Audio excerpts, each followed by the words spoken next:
رسوله الكريم وعلى آله وأصحابه أجمعين أما بعد وقد قال الله تعالى وفديناه بذبح عظيم وتركنا عليه في الآخرين سلام على إبراهيم صدق اللہ العظیم۔ ہم سب اللہ کے فضل و کرم سے اس بات سے واقف ہیں کہ ہمارے ہاں جو دوسری عید آتی ہے جسے ہم بڑی عید کہتے ہیں، وہ ذوالحجہ کے مہینے میں آتی ہے، اور اللہ تعالیٰ نے اس مہینے میں دو بڑی عبادتیں رکھی ہیں۔ پہلی عبادت کا نام ہے حج۔ حج ذوالحجہ کی 9 تاریخ کو شروع ہوتا ہے، شروع تو ہوتا ہے وہ 8 سے، لیکن جو اصل اس کا رکن ہے جسے وقوف عرفہ کہتے ہیں وہ 9 تاریخ کو ہے، اور 10 تاریخ کو مزدلفہ آ کر شیطان کو کنکریاں مار کے پھر طواف کیا جاتا ہے۔ 10 کو بھی ہو سکتا ہے، 11 کو بھی اور 12 کو بھی۔ تو اللہ تعالیٰ نے ایک عبادت حج کی رکھی، اور ہم سب واقف ہیں کہ اس مہینے میں جو حج کی عبادت ہے یہ ہم حج کرتے ہیں بیت اللہ کا، مکہ مکرمہ، منا، مزدلفہ، عرفات، ان 4 جگہوں کو ملا کر کہیں پر رات کا قیام ہے، کہیں پہ صبح کا قیام ہے، کہیں میں دن کا قیام ہے، اور کہیں پر طواف ہے۔ یہ سب ملا کر، اور پھر کنکریاں ہیں ایک جگہ پہ۔ تو اللہ تعالیٰ نے اپنے نبی حضرت ابراہیم اور حضرت اسماعیل علیہ السلام کو حکم دیا کہ خانہ کعبہ کی تعمیر کرو۔ ان دونوں انبیاء نے ایک کام خانہ کعبہ کی تعمیر کا کیا، اور پھر وہاں پر اللہ کے نبی صلی اللہ علیہ وسلم کی احادیث اور قرآن کریم کی آیات کی روشنی میں معلوم ہوتا ہے کہ اللہ تعالیٰ نے ان کو حکم دیا کہ وَأَذِّن فِي النَّاسِ بِالْحَجِّ، لوگوں میں اعلان کر دو کہ حج کے لیے آئیں۔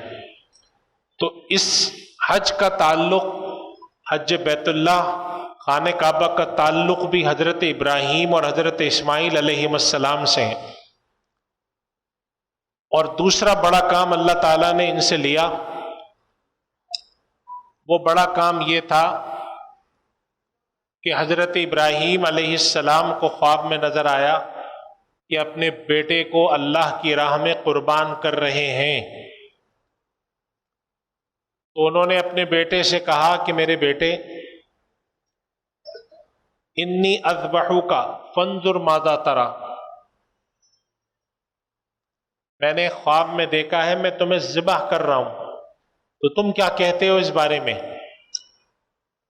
انبیاء کرام کو جو خواب میں دکھایا جاتا ہے وہ وحی کی ایک قسم ہوتی۔ اللہ تعالیٰ انبیاء کے پاس جب وحی اتارتے ہیں تو فرشتہ بھی آ جاتا ہے۔ فرشتہ کبھی انسانی شکل میں آتا ہے، کبھی اپنی اصلی شکل میں آتا ہے، اور کبھی نبی کو خواب دکھا دیا جاتا ہے۔ تو حضرت اسماعیل علیہ السلام نے عرض کیا اپنے ابا سے، یا ابت افعل ما تؤمر، آپ کو جو حکم ہوا ہے آپ کر گزریے، آپ مجھے اللہ کے فضل سے انشاءاللہ صبر کرنے والوں میں پائیں گے۔ مشہور واقعہ ہے۔ تو اللہ تعالیٰ فرماتے ہیں کہ جب انہوں نے اپنے بیٹے کو لٹایا، عام طور پہ ہم جانور کو لٹاتے ہیں الٹا، گردن کی سائڈ نیچے ہوتی ہے، گلے کی سائڈ اوپر ہوتی ہے، اور چھری ہم گلے پہ پھیرتے ہیں۔ لیکن حضرت ابراہیم علیہ السلام نے اپنے بیٹے کو پیشانی کے بل لٹایا، گلا ان کا زمین کی طرف اور گردن اوپر تھی، تاکہ گردن کی طرف سے چھری چلا دیں۔ گلے کی طرف سے لٹا کر چھری چلانے کے بارے میں مفسرین فرماتے ہیں کہ انسان اپنی آنکھ سے دیکھ رہا ہوتا ہے تو مشکل ہوتا، تو قرآن کریم میں فلما اسلما وتلہ للجبین، ان کو پیشانی کے بل لٹا دیا،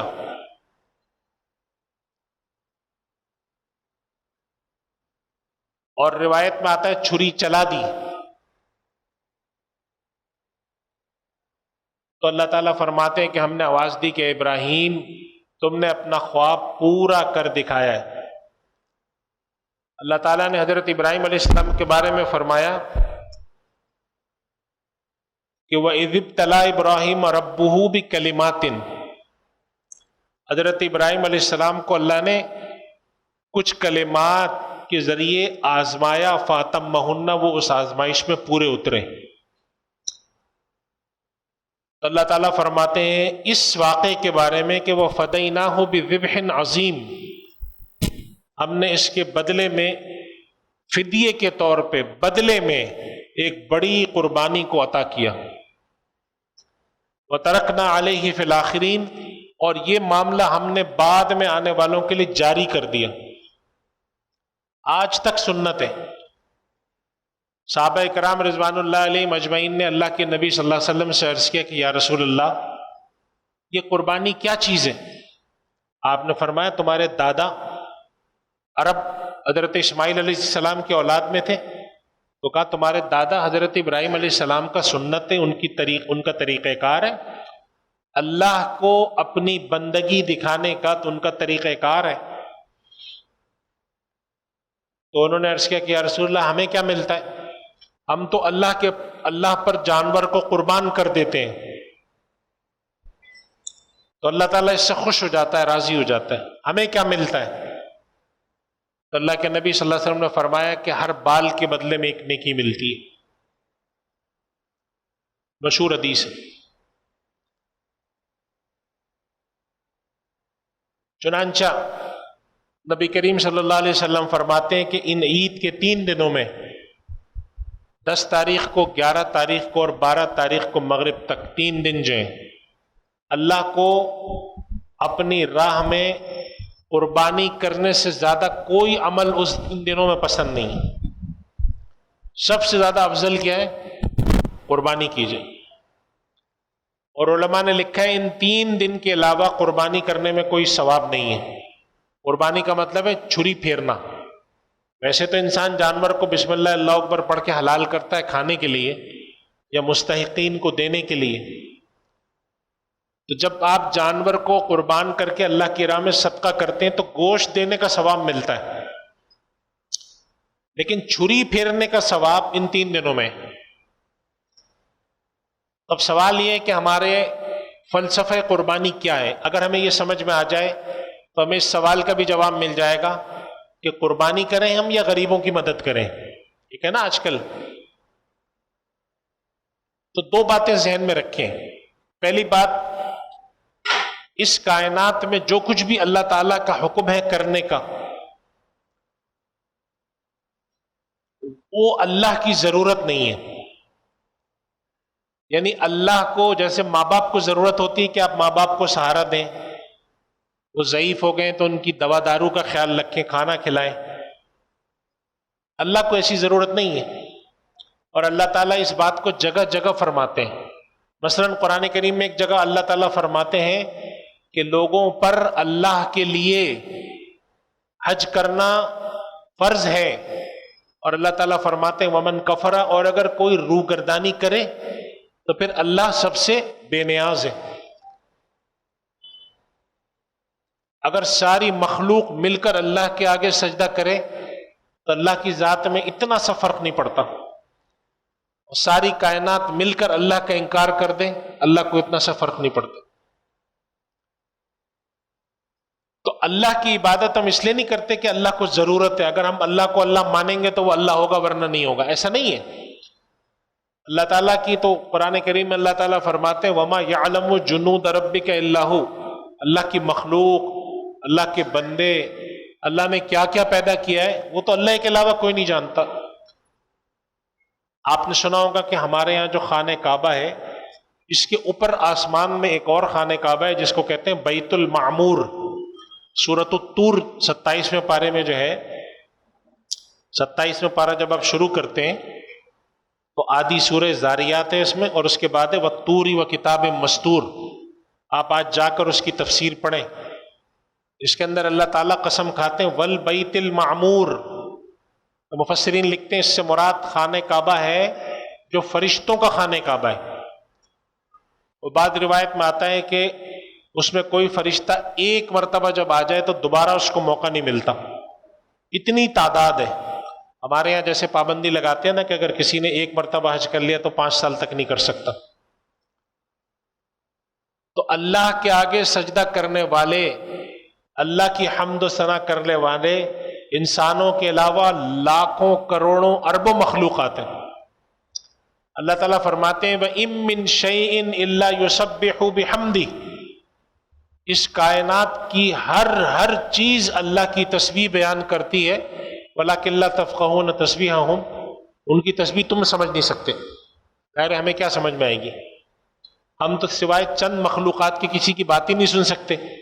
چڑیا کی آواز ہمیں آتی، ہمیں نہیں پتہ چڑیا کیا بول رہی ہے. مگر چونٹی کی تو آواز بھی نہیں آتی ہمیں، کیڑوں کی تو آواز بھی نہیں آتی، لیکن وہ باتیں کرتے ہیں. تو یہ بات ذہن میں رکھیں کہ اللہ کو ہماری عبادت، ہمارے سجدے، ہمارے حج، ہماری قربانی کسی کی حاجت نہیں ہے. ہم اللہ کے لیے جو کرتے ہیں وہ ایسا نہیں ہے کہ جیسے ایک حکمراں کو، ایک پرائم منسٹر کو، ایک پریزیڈنٹ کو ووٹ کی ضرورت ہوتی ہے، سپورٹ کی ضرورت ہوتی ہے، تب وہ پرائم منسٹر بنتا ہے. اور اگر اس کے خلاف تحریک عدم اعتماد آ جائے تو وہ پرائم منسٹر نہیں رہتا. یہ سب دنیا میں ہوتا ہے. اللہ کو ضرورت نہیں ہے. اللہ کی عبادت ہم اللہ کی ضرورت کے لیے نہیں کرتے. ہم کیوں کرتے ہیں اللہ کی عبادت؟ اللہ کے حکم کی وجہ سے کرتے ہیں. دونوں باتوں میں فرق ہے. ایک ہے کہ اللہ کو ضرورت ہے تو ہم کر رہے ہیں، اور ایک یہ کہ اللہ کا حکم ہے تو ہم کر رہے ہیں. جب ہم خدا کا حکم مانتے ہیں تو ہم اس بات کا اعتراف کرتے ہیں کہ اے اللہ ہم تیرے بندے ہیں. لیکن نبی کریم صلی اللہ علیہ وسلم کے لیے جب ہم کلمہ پڑھتے ہیں، کلمہ شہادت، تو ہم کیا پڑھتے ہیں؟ اشہد ان لا الہ الا اللہ واشہد ان محمدن عبدہ ورسولہ. پہلے کیا پڑھتے ہیں؟ عبدہ، اس کے بعد پڑھتے ہیں رسولہ. تو انسان کا عبد ہونا، بندہ ہونا، یہ کمال ہے. اور بندہ کسے کہتے ہیں؟ جو کہا مانے، جو بات سنے. تو اللہ کے حکم پر عمل ہم اس کے حکم کی وجہ سے کرتے ہیں. اس کا حکم ہے تو کرتے ہیں عمل. اس نے کہا ہے کہ ابھی ہم عشاء کی نماز پڑھ کے آئے. اگر آپ ویسے سوچیں، ہم ہاتھ باندھ کے کھڑے ہوئے 10 منٹ کے لیے، پھر جھک گئے، پھر اور چلے گئے نیچے، پھر کھڑے ہو گئے. تو اگر آپ ویسے اگر کھڑے ہوں، بیٹھیں، جھکیں، یوگا کر رہے ہوں، اس سے کیا پتہ چلتا ہے؟ کچھ بھی نہیں ہے. مگر اللہ کے حکم کے تحت جب ہم ہاتھ باندھ کے تلاوت کر کے کھڑے ہوتے ہیں، رکوع میں جاتے ہیں، سجدے میں جاتے ہیں، تو یہ عبادت بن جاتی ہے. اللہ تعالیٰ نے کہا میری عبادت کرنی ہے، ایسے کرو. اور یہ بھی اللہ کا کرم ہے. دیکھیں دنیا میں اللہ کو خوش کرنے کے لیے لوگ کیا نہیں کرتے ہیں. کوئی آدمی ریاضت کرتا ہے، کوئی جنگل میں جا کے رہتا ہے، کوئی بھوکا پیاسا رہتا ہے، کوئی کپڑے نہیں پہنتا، کوئی مشقت اٹھاتا ہے. سب کس لیے کرتے ہیں؟ کوئی مٹی میں لوٹ رہا ہے، کوئی نہا نہیں رہا. اس کے خیال میں میں ایسے کروں گا تو میرا پیدا کرنے والا خوش ہوگا. ہمارے نبی صلی اللہ علیہ وسلم نے ہمیں سکھایا کہ دیکھو، چھلانگے مارنے سے، بھوکا رہنے سے، ننگا پھرنے سے، جنگلوں میں جانے سے اللہ کو خوش کرنے کی کوشش ایسے نہیں کرو، ویسے کرو جیسے اللہ بتاتا ہے. اللہ تعالیٰ قرآن میں فرماتا ہے وَاذْكُرُوهُ كَمَا هَدَاكُمْ، اس کا ذکر کرو ویسے جیسے اس نے بتایا. تو اللہ تعالیٰ نے بتایا تم میری بندگی کرنا چاہتے ہو، اچھا ایسا کرو، اس جگہ چلے جاؤ، اس جگہ کا نام ہے بیت اللہ. یہاں پہ ایک کالے رنگ کا بڑا سا کمرہ بنا ہے، اس کے گرد 7 چکر لگاؤ، میں خوش ہو جاؤں گا. اگر آپ کسی چورنگی گرد 7 چکر لگائیں، وہ بالکل بے معنی چیز ہے. تو 2 باتیں یاد رکھیں، اللہ کے حکم کے تحت ہم اللہ کی عبادت کرتے ہیں، اور جیسا اللہ کہتا ہے ویسے کرتے ہیں. اگر اس سے ہٹ کے کریں گے تو اللہ خوش نہیں ہوگا. ہم اذان دیں، اذان کے آخر میں کیا آتا ہے؟ اللہ اکبر اللہ اکبر لا الہ الا اللہ، اذان یہاں پہ ختم ہو جاتی۔ ایک آدمی آپ میں سے کھڑا ہو کر کہے کہ بھائی لا الہ الا اللہ تو آدھا کلمہ ہے، آئندہ سے میں اذان ایسے کروں گا اللہ اکبر لا الہ الا اللہ محمد الرسول اللہ، اس کی اذان اللہ کے یہاں قبول ہوگی؟ نہیں ہوگی۔ کیوں؟ یہ اذان کا طریقہ اللہ نے اپنے نبی کو سکھایا اور نبی سے ہمیں پتہ چلا۔ عبادت کیسے کی جائے گی؟ جیسے اللہ چاہتا ہے۔ عبادت کیوں کی جائے گی؟ اللہ کا حکم ہے۔ جب حکم آ جاتا ہے تو پھر ساری چیزیں پیچھے چلی جاتی ہیں۔ اللہ تعالیٰ فرماتے ایسے کرو،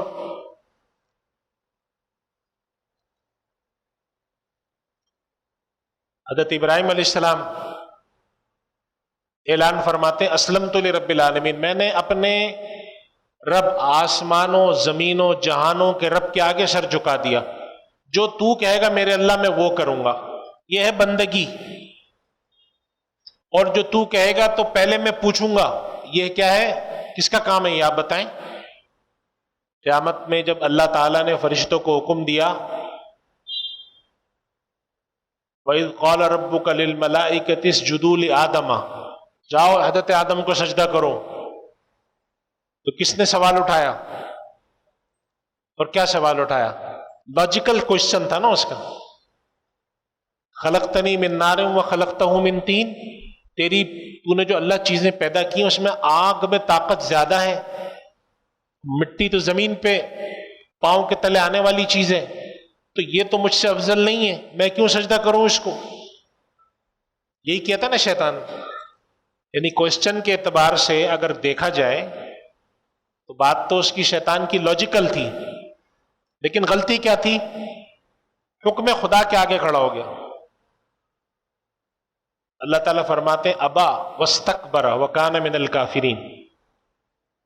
میری اس بات کا یہ مطلب نہیں ہے کہ دین کے احکام کے بارے میں سوال کرنا گناہ ہے، یہ مطلب نہیں ہے، سوال کریں لیکن سر جھکا کے کہ اللہ کا حکم ہم مانتے ہیں۔ حضرت ابراہیم علیہ السلام کا واقعہ قرآن میں ہے۔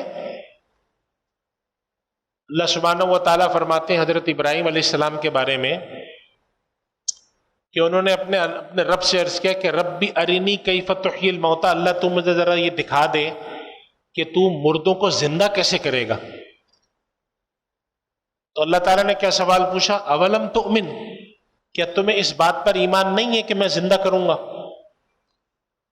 یہ سارا جو کچھ واقعہ ہے ہماری تعلیم کے لیے۔ حضرت ابراہیم علیہ السلام نے فرمایا بلا، اے میرے پروردگار کیوں نہیں، مجھے اس پہ یقین ہے، ولیکن لیطمئن قلبی، لیکن میں ذرا دیکھ لوں تو میرے قلب کے اندر تک بات بیٹھ جائے گی۔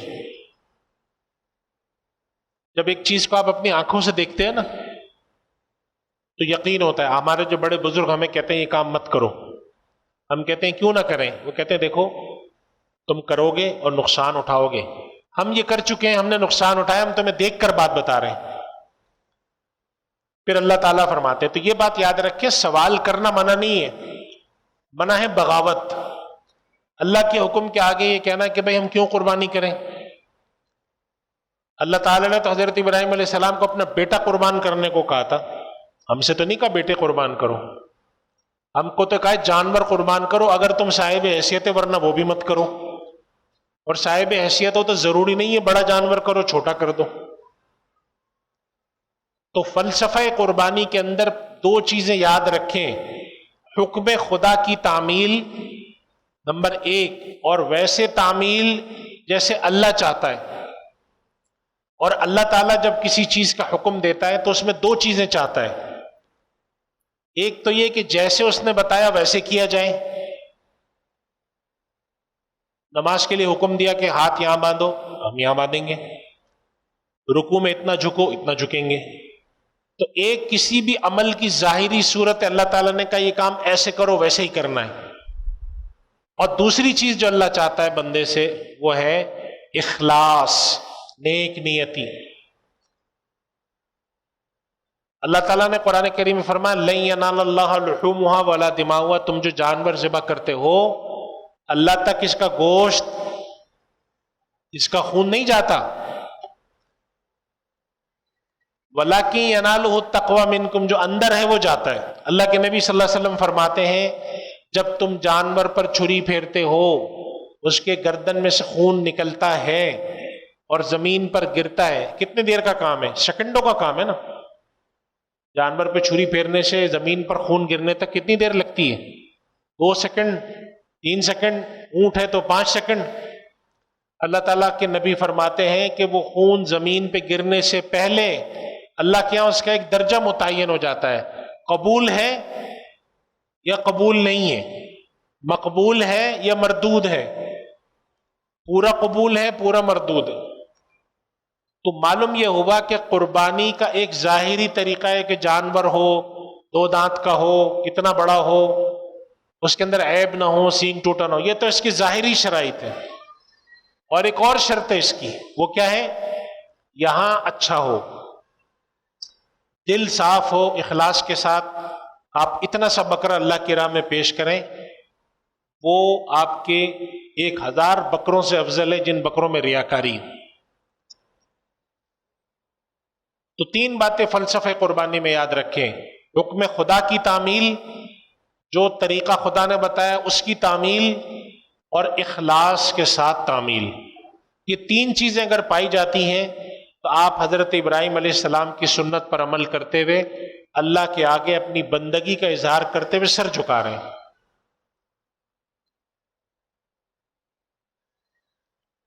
اور اگر یہ چیز نہیں پائی جاتی تو پھر کہیں نہ کہیں تو کمی ہے، یا تو اخلاص میں کمی ہوتی۔ عام طور پہ مسلمانوں میں جو بڑا مسئلہ آ کے کھڑا ہوتا ہے اخلاص میں کمی۔ جیسا جانور میں لے کر آیا ہوں اور جیسا جانور پچھلے 5 سال سے میں لاتا ہوں اور 5 سال پہلے میرے ابا لاتے تھے، ہماری گلی میں کوئی ایسا جانور نہیں لاتا۔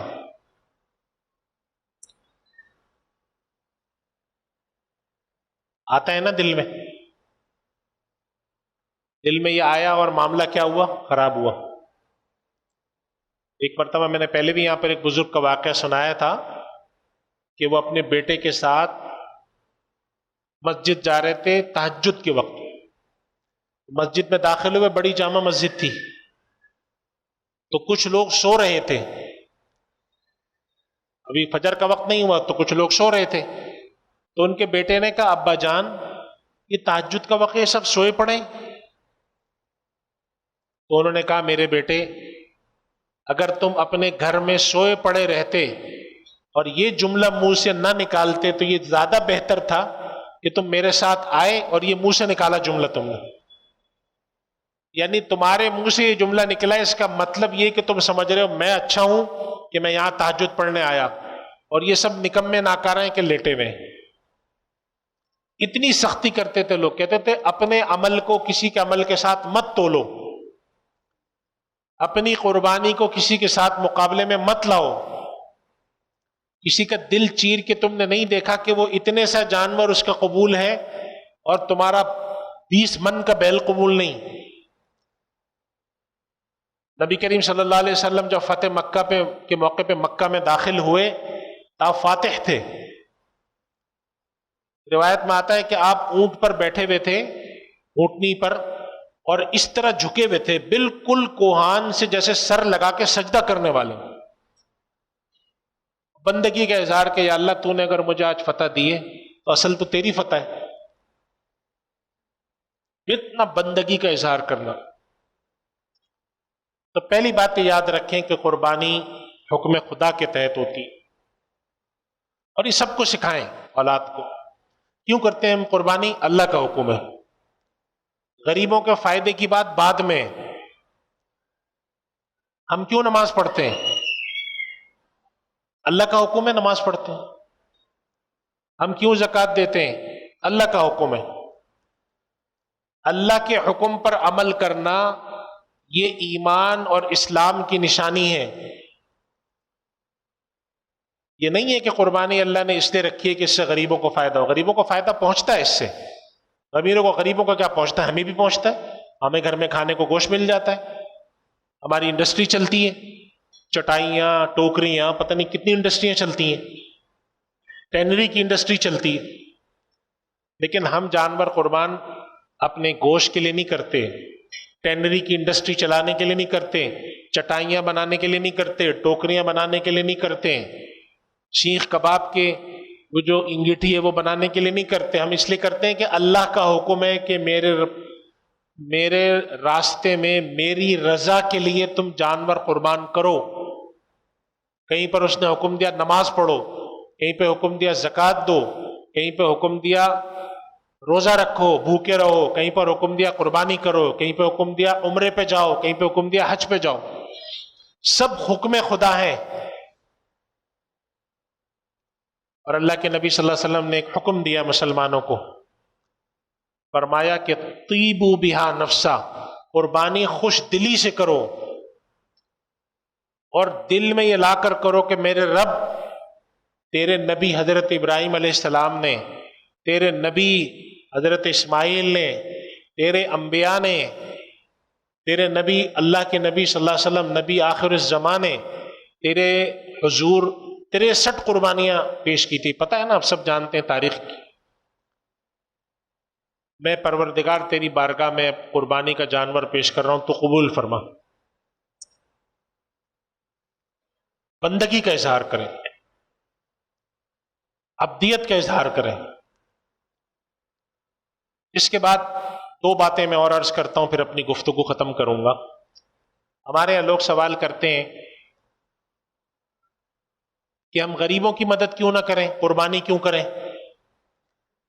میں آپ کو بتاتا ہوں، اللہ تعالیٰ وہ دن سے ہمیں محفوظ رکھے، لیکن ایک وقت ایسا آئے گا کہ لوگ پوچھیں گے یہ مسجد عمر فاروق اتنی بڑی کیوں بنی ہوئی ہے بھائی؟ کروڑوں اربوں روپے کا پلاٹ ہے، اس پر کیوں بلڈنگ بنا کے کھڑی کی ہوئی ہے؟ لوگوں کو کہو اپنے گھر میں نماز پڑھیں، یہاں پر کوئی پلازا بنا دو، غریبوں کی مدد کر دو.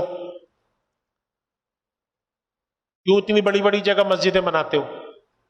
اللہ کے نبی صلی اللہ علیہ وسلم فرماتے ہیں کہ قیامت کے قریب ایک آدمی آئے گا حبشی، جو خانہ کعبہ کو بھی گرا دے گا. جب خانہ کعبہ کو گرانے والے موجود ہوں گے تو اس مسجد عمر فاروق یا کوئی اور مسجد کی کیا حیثیت رہ جاتی ہے؟ اس کو بھی گرانے والے آ جائیں گے. سوال یہ غلط ہے کہ غریبوں کی مدد کی جائے. غریبوں کی مدد کا اللہ نے کب منع کیا؟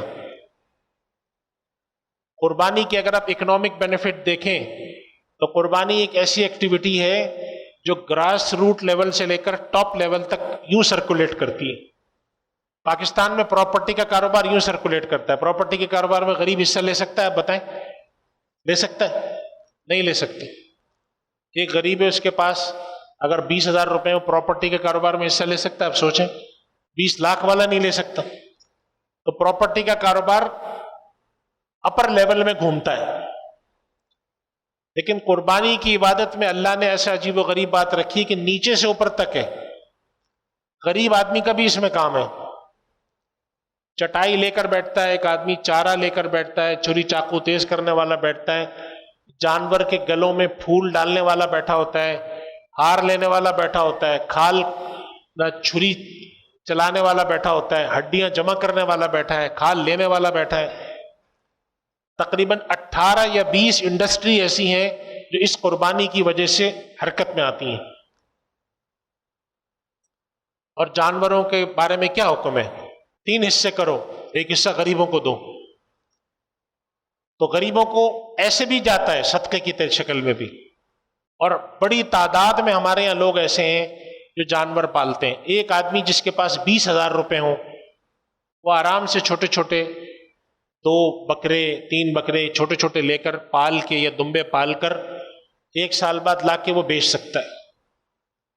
بہت سارے غریب، ہم جائیں منڈی میں سروے کریں، آپ کو ہزاروں لوگ ملیں گے ایسے جو کہ 2 جانور 3 جانور لا کے کر رہے ہوتے ہیں. تو اکنامک ایکٹیویٹی بھی اس میں زبردست ہے. ہمارے پاس ابھی ٹائم نہیں ہے، موقع نہیں ہے، ورنہ اس کے اوپر economics of the sacrifice, sacrificial animal کے اوپر پورے ہمارے یہاں اسٹیٹسٹکس موجود ہیں. کہ جو لوگ یہ سمجھتے ہیں کہ اس کو چھوڑ کے ہم قربانی کو چھوڑ کر غریبوں کی مدد کریں گے تو غریبوں کی مدد ہو رہی ہے. آپ نے یہ نہیں سنا ہوگا کہ کوئی آپ سے کہ ایئر کنڈیشنر مت لگاؤ غریبوں کی مدد کرو، گاڑی مت خریدو غریبوں کی مدد کرو. مگر اللہ کے نام پر یہ بات کیوں آتی ہے؟ اس لیے کہ وہ سمجھتے ہیں اللہ کا کوئی حق نہیں ہے. جبکہ اللہ کا حق کیا ہے؟ سب سے اوپر ہے. اللہ کا حق اب سب سے نیچے سے بھی نیچے کر دیا. اور دلیل کیا دیتے ہیں؟ اللہ کو کیا ضرورت ہے؟ تو یہ بات آپ کون سی نہیں بتا رہے ہیں؟ تو اللہ تعالیٰ خود قرآن میں بتا چکا ہے کہ اگر تم انکار کرو گے تو اللہ بے نیاز ہے، اللہ کو کیا ضرورت پڑے گی؟ تو جو حضرات یہ بات کرتے ہیں آپ ان سے لڑیں نہیں، ان کو سمجھائیں، بٹھائیں. بھائی پہلی بات تو یہ کہ بندگی کا حکم ہے، ہم مسلمان ہیں. اگر اللہ تعالیٰ کہتا کہ اپنے آپ کو قربان کرو، یہ بھی فرض ہوتا. ہم سے تو اللہ نے ایسا کچھ مانگا ہی نہیں ہے. اور قربانی کے جانور کے بارے میں کیا حکم دیا؟ 1/3 رکھو. سارا بھی رکھ سکتے ہیں، منع نہیں ہے، لیکن افضل کیا کہا؟ 1/3 اپنے پاس رکھو، 1/3 رشتہ داروں میں بانٹو اور 1/3 غریبوں میں دو. اس کی کھال استعمال نہیں کرو، صدقہ کرو. خود مت استعمال کرنا ہے، اپنے گھر میں مصلی بناؤ، جانماز بناؤ، بیچو نہیں. تو قربانی کے یہ ظاہری اور باطنی فائدے بھی ہیں. اور ایک اور بات جو میں قربانی کے فلسفے کے طور پر عرض کر کے اپنی بات ختم کروں گا. قربانی دراصل ہمیں اس بات کو سکھاتی ہے. 2-3 سبق ہیں قربانی کے. پہلا سبق یہ کہ خدا کے حکم پر ہمیں ہر کام کرنے کے لیے تیار رہنا چاہیے. اللہ تعالیٰ قرآن کریم میں فرماتے ہیں کہ اللہ تعالیٰ نے مومنین کی جان اس کے بدلے میں خرید لیے اور مال اس کے بدلے میں خرید لیے. بِأَنَّ لَهُمُ إِنَّ اللَّهَ اشْتَرَى مِنَ الْمُؤْمِنِينَ أَنفُسَهُمْ وَأَمْوَالَهُمْ بِأَنَّ لَهُمُ الْجَنَّةَ. اللہ تعالیٰ نے مومنین سے کہا جنت چاہیے؟ انہوں نے کہا اللہ چاہیے. اللہ نے کہا لاؤ اپنا جان دو، اپنی مال دو، اپنا مال دو، اپنی جان دو. اللہ سے سودا ہے. اللہ تعالیٰ فرماتے ہیں من ذا الذی یقرض اللہ قرضا حسنا، کون اللہ کو قرضہ دے گا اللہ تعالیٰ اس کو دگنا کر کے واپس کرے. اس وجہ سے پہلا فلسفہ ہے کہ حکم خدا مندی پر ہر قربانی کے لیے تیار ہونا. اور دوسرا فلسفہ ہے مستحقین اور ضرورت مندوں کا خیال رکھنا، خوب دینا اللہ کی راہ میں، اللہ کی راہ میں خرچ کرنا. صدقات خیرات تو ہم کرتے ہی کرتے ہیں، قربانی کریں اور اس کا گوشت مستحقین تک پہنچائیں اور پورے کا پورا اللہ کی راہ میں خرچ کرتے ہیں اور ثواب ہے.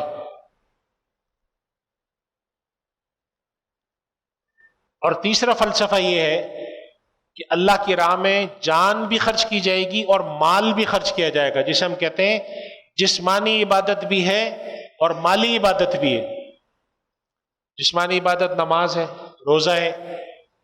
مالی عبادت زکوٰۃ ہے، قربانی ہے، حج ہے. حج کے اندر جسم بھی لگتا ہے، مال بھی لگتا ہے.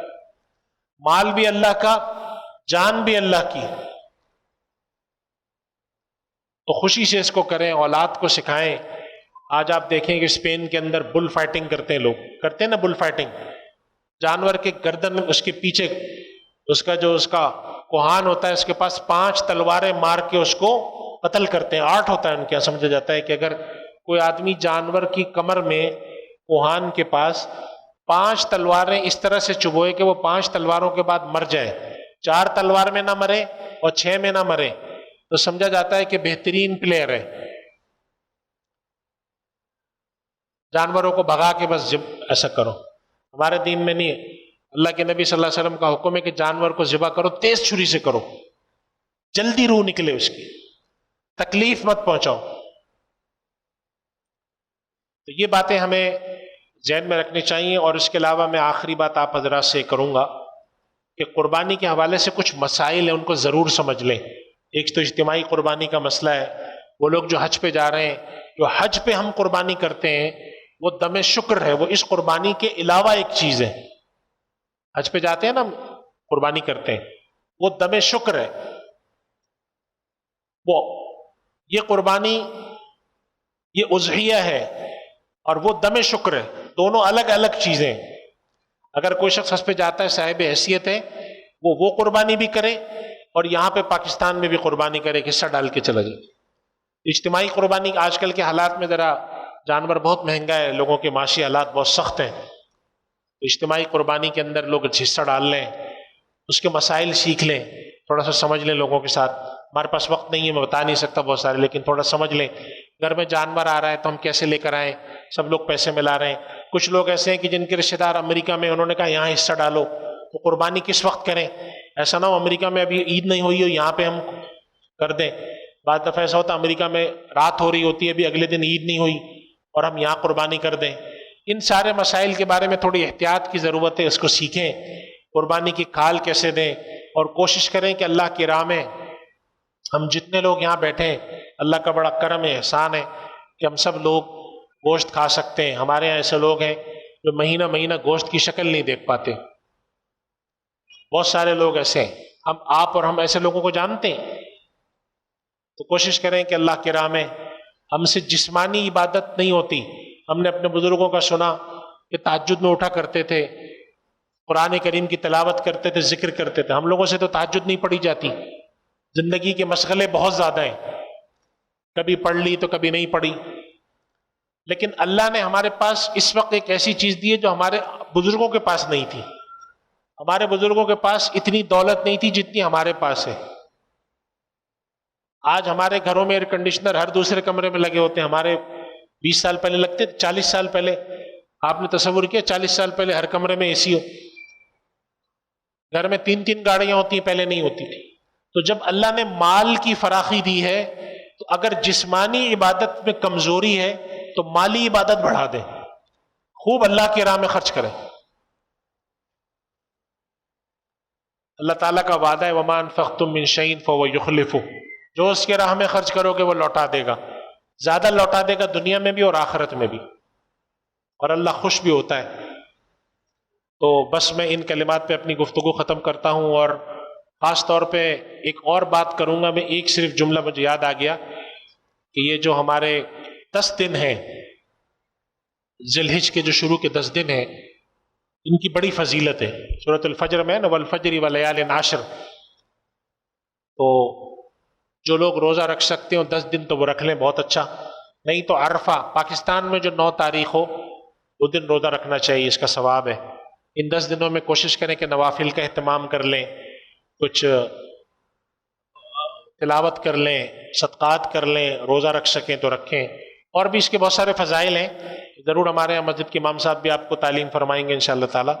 بس یہ متعلق ذی الحج کی چیزیں ہیں، اور بس اس پر میں اپنی گفتگو ختم کرتا ہوں. وآخر دعوانا ان الحمدللہ رب العالمین. الحمدللہ رب العالمین والعاقبۃ للمتقین والصلاة والسلام علی رسولہ الکریم وعلی آلہ واصحابہ اجمعین. یا اللہ، آج کی اس محفل میں جو کچھ کہا گیا، جو سنا گیا، اللہ جو باتیں تیری رضا کے مطابق ہیں تو اس کو قبول فرما، اور جو باتیں ایسی ہیں جس میں ہم سے غلطی ہوئی تو اللہ تو ان کو معاف فرما اور صحیح بات کی طرف ہمیں رہنمائی فرما.